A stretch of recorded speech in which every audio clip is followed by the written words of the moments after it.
Hi, good morning, everybody. We are broadcasting from the birdhouse. This is our first ever pre recorded broadcast, so bear with me in case there are any technical difficulties. But this allows us to have broadcasts on days where we normally wouldn't be able to do them. So, as always, if you have any comments or suggestions or questions, put them in the comments. We might not be able to answer them in the same way, but hopefully we can answer them in the comments live. So you should be able to see some of the answers to the questions you might have in those comments. Even though we can't share your sightings, please put those in the comments also, because we love to know what kind of things you are seeing. And today we're talking about some more of the fall migrants. There have been some other ones that are popping up. And also I want to talk about some of the common questions we're getting right now.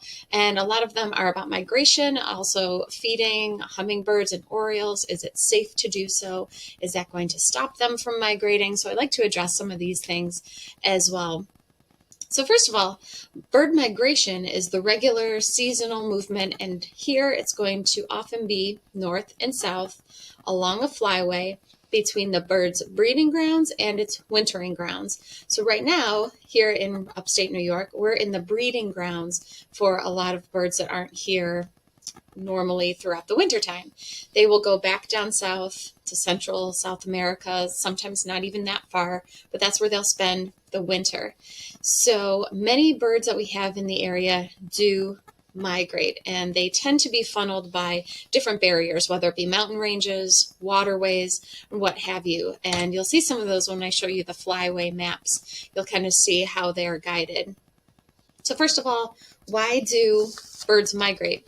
They will migrate because there's a change in temperature. Not all birds can survive our winters. I'm sure everybody can relate. We've all felt that way. Their diet and food supply. So a lot of birds that migrate up here north for the spring and for the summertime, they are going to eat a lot of insects, and those insects aren't going to be around during the wintertime. So unless they can really vary their diet and change their diet, there's not really anything here for them to eat in the winter. Changes in light are what can trigger birds to migrate. It's one of the triggers. And another reason why they do migrate is to find a safe place to breed. When they do migrate, they're coming to a new area where there's more room for them to spread out. If they were all just in their wintering grounds, they'd be really congested. So just having more and different spaces to breed makes them more safe.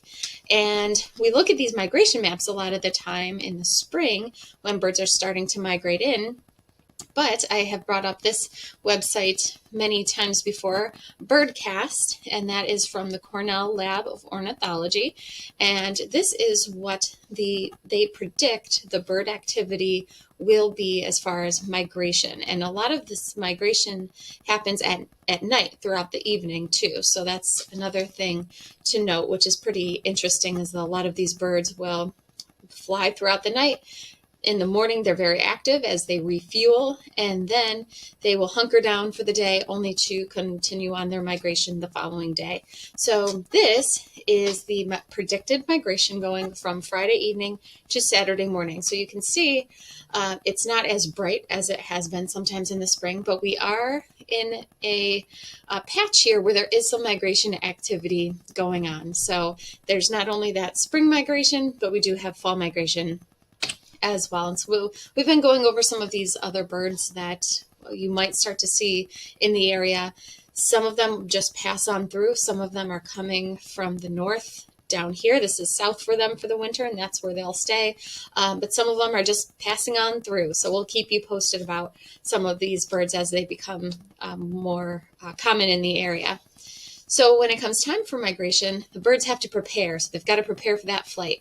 So what do they do? First of all, they've got to fuel themselves up.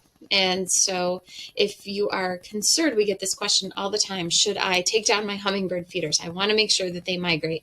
Should I take down my oriole feeders? I don't want them to stay here all winter because they've got this great food source. You don't have to worry about that, because other things cause them to migrate. It's not just having a food source. They just become very, very restless when it comes time to migrate.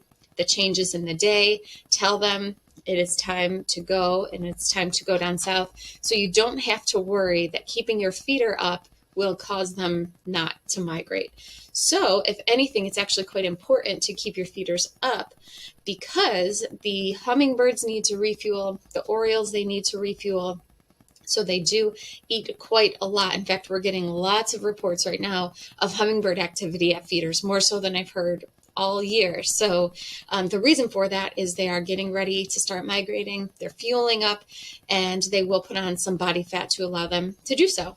Birds will also molt. We've talked a little bit about that too. They'll molt out of their breeding plumage, and they'll have some new fresh flight feathers that allow them to make this migration further south. And how do they know where they're going? They almost have what's called an internal GPS, just like a lot of other animals that migrate.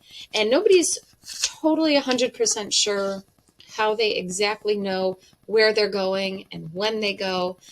But there's different things that they are believed to use. And they have a special gland in their head, a pineal gland, which is sensitive to light. This is kind of where their circadian rhythm comes from. And that almost starts to trigger when it is time to migrate. It starts ringing bells that say, now it is time to make that migration further south. And they tend to follow the same routes year over year. And it's believed that they use the stars as a guide when they are migrating, and then also land features as well. Mountain ranges are a big one. Bodies of water, it's believed that they use those as kind of markers on where they're going. Now, of course, there's hazards, and there are things that can cause the birds to be delayed. Bad weather is, of course, always one. They can be blown off course. A storm can cause them to hunker down for longer than normal. There can be obstacles, whether it be wind energy, turbines, anything like that. There can be physical obstacles. There's always predators. There's always going to be that kind of predatory unit that's around. And then human threats as well. If there is a forest that usually the birds will hunker down on their migratory route, and then all of a sudden it's cut down, that can be a huge hazard for these migratory birds, for any birds really. And the birds will follow these, what are called flyways. And there's 4 major flyways in the United States. There's the Atlantic Flyway, the Mississippi Flyway, which kind of follows the river, the Central Flyway, and the Pacific Flyway. And we, of course, are on the Atlantic Flyway. And here's a picture of it here on the left. And if you look at the little pattern here, or the little road almost that they travel, that they fly through, it goes right over Lake Ontario. So when we're talking a lot about bird migration, and there's so much of it that comes through here, well, we're right in that Atlantic Flyway migratory path. So this is why places like Braddock Bay are such a big hotspot for these birds. They're going right over it as they are migrating. So a lot of the times they'll hunker down before they cross the lake, or if they're coming from down south, after they cross the lake, sometimes they'll hunker down too. So this can be a really great spot for birds to congregate. And how is migration tracked? Which is a really good question. Everybody can help with this if you report your bird sightings to eBird. If you use the eBird app, or even you can log them on the eBird website. Anytime you're out birding, log what kind of birds you're seeing. eBird will use that data to tell what birds are where and when. So that's a huge, huge help in determining how birds migrate and when they migrate. And then there's also things like mist netting. Here in Rochester, we have Braddock Bay Bird Observatory. That's BBBO. I have it up here. And they do what's called mist netting, where they put up these very fine nets, and the birds will fly into them because to them it looks like a fine mist. Those nets have little pockets in them that the birds fall into. They'll gently take out the bird, and they can get all kinds of data on the birds, and they'll band them, and so they can usually tell how old the bird is. They can sometimes tell how old the bird is depending on its feathers. They can tell the sex of the bird. So that is a lot of data right there for migratory birds. And I thought I would share with you guys, if any of you don't follow Braddock Bay Bird Observatory on Facebook, I highly recommend you find them and you like them and follow them, because they always have really cool updates. Like here is one from July 22nd. They posted this picture here, and it says, "She might not look like much right now. She's in the middle of her annual pre-basic molt, but this yellow warbler is a rock star. We banded her on July 8th, 2012 as a hatchier bird. She turned up again on July 11th, 2016. We hadn't seen her again until today. At 9 years, 1 month old, she is one of the oldest known birds of her species." So this little warbler was caught right here in the Rochester area. It's one of the oldest known birds of its species. And they were able to determine that by the leg band that was put on the bird locally right here at Braddock Bay Bird Observatory. So that's a really great spot to check out if you are interested in some of these migratory birds, is that Braddock Bay area. And if you go out that way right now, they're doing the summer raptor count, and these were the hawk totals that they had on Thursday, from this past Thursday. So they've got people out there on the Hawk Watch platform. They don't have as big of a migration right now as they do in the spring, but as you can see, there are some really fun things flying over. So they post these things on their Facebook page too. So there's two different organizations that are around Braddock Bay. There's Braddock Bay Bird Observatory that does the songbird banding. And then there's also Braddock Bay Raptor Research, which does a lot of the hawk watches. And they also do banding of birds of prey. So they posted this on Thursday of the raptor flight that was going over the hawk watch. They saw 3 turkey vultures, 2 Cooper's hawks, some bald eagles, and broadwing hawks. But the big total amount of birds going over are the red-tailed hawks. And they posted the red-tails sure seem like they love the hot days, good soaring conditions, and decent count until the lake breeze got stronger. So right now there's a whole bunch of red-tailed hawks that are migrating over the Braddock Bay area. And so you can go out there anytime to the Braddock Bay Park. They've got a nice platform where you can sit out there and enjoy the day. Bring your binoculars. People have scopes, and you can watch what soars over. And there's a nice marsh, and you can go check out to see if there's any birds out in the marsh, any ducks, any marsh wrens. So that's a really fun place to go. So we're talking also about birds you might see in your backyard, which are important. People still are getting orioles. They're going to start to fizzle, but they should still be here for another couple of weeks. So you can absolutely keep your feeders full. One question we're getting a lot of is, how do I keep bees out of my hummingbird and oriole feeders? That is a huge question right now. The hummingbirds tend to stick around for a little bit longer than the orioles, so they tend to be here through the end of September, so usually through Labor Day, and then a little bit after. So they'll sometimes be here even through the end of September. And right now they're coming to feeders, like I said, in really, really big numbers. They're coming to people's flowers, but also are the bees. And as the season prolongs, these hives of bees get larger and larger and larger, which makes the problem even bigger at the feeders. But there's a couple of things you can do. We've talked in the past about those fake wasp nests you can get that mimic bald-faced hornets nests. So you can try those and put those by your feeder. Or you can sometimes get away with using a bag, like a gray paper bag, if you can find one like that, and you kind of put it in the shape of a balloon that can sometimes look like a bald-faced hornet's nest. But what also can work, and this is a pretty simple solution, is if you make a really, really sugary type of concoction. So even as strong as 1 part sugar to 1 part water, mix it up so it's a really, really sugary sauce, and put it either in a bowl or in a plate somewhere in your yard or garden that's further away from the oriole feeder and the hummingbird feeder.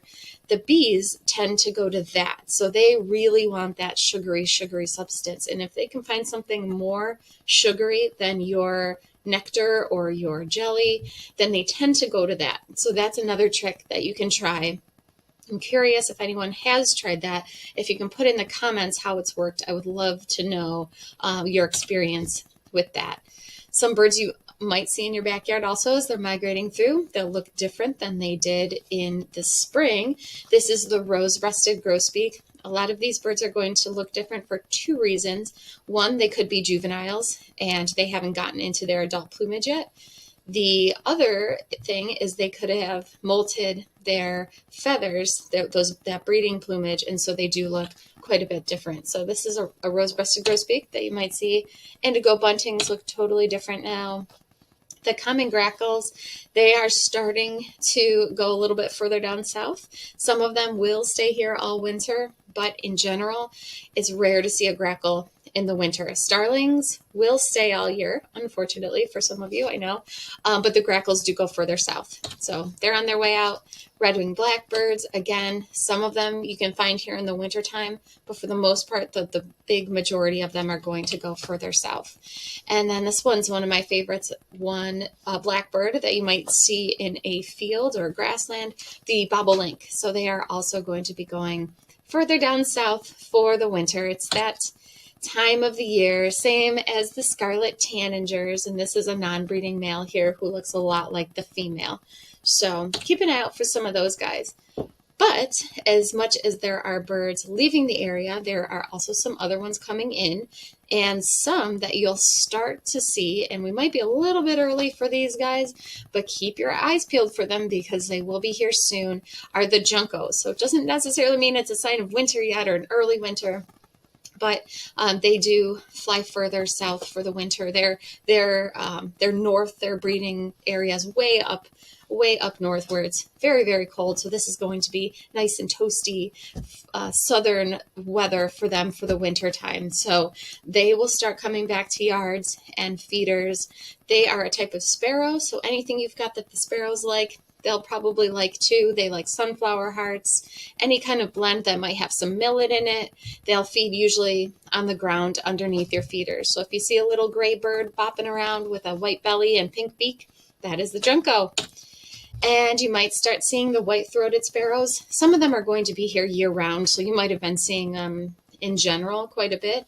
But they can be kind of secretive when they're breeding, so you might have only heard them and not seen them. But you should start to see those in larger numbers too as the season progresses. And the white-crowned sparrow looks very similar to the white-throated sparrow, but it's larger, doesn't have that white patch on its throat. Is that bright white patch, and then its crown is going to be very white and black. And the white-throated sparrow, if we go back to the white-throated sparrow, has that yellow patch that is by its bill, in between its bill and its eye. Sometimes it's not very bright, but you can usually see it. So a couple other things to be on the lookout for.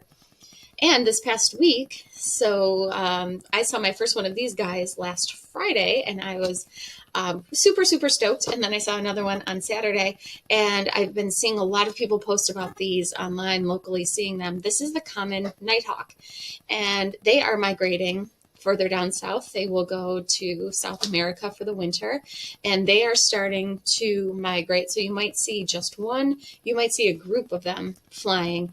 They are called nighthawks because they tend to be out during the night time, but during migration, they can often be seen during the day. And they almost look like a tree swallow or barn swallow if you're used to them and their flight patterns and how they can be kind of erratic flyers.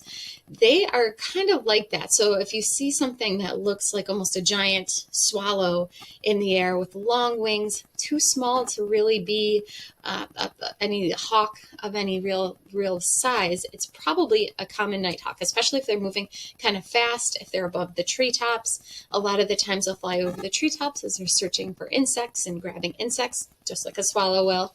But they have been seen a lot recently, so definitely keep an eye out for them. I'll be looking for more of them this weekend. And here's a video from the Cornell Lab of Ornithology of a nighthawk in flight. So it's a little hard to see, but you can kind of see the definition of the wings. They've got really long, thin wings, and they do have a really distinctive white patch on them. But if you're just seeing their silhouette, you might not see that white patch. So definitely be on the lookout for the common nighthawk. And if the video was a little choppy, you can absolutely find that video. If you go on YouTube and just search common nighthawk in flight, you can easily find it there. Another bird to be on the lookout for and to keep an ear out for is the yellow-billed cuckoo. So we had another good year for cuckoo, and they can be heard a lot of the times, but not necessarily seen because they are kind of secretive. And you can hear their call in the woods. It almost sounds like a knocking, like someone's knocking on a door. And you'll hear it in the next video that I'm going to show of another bird that you can hear this time of the year starting to hoot again.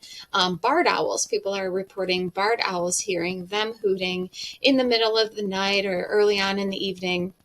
You can hear the barred owls hooting. So I thought I would play you video of that as well. Hopefully you can hear it okay. And you can hear that almost knocking is the sound of the cuckoo.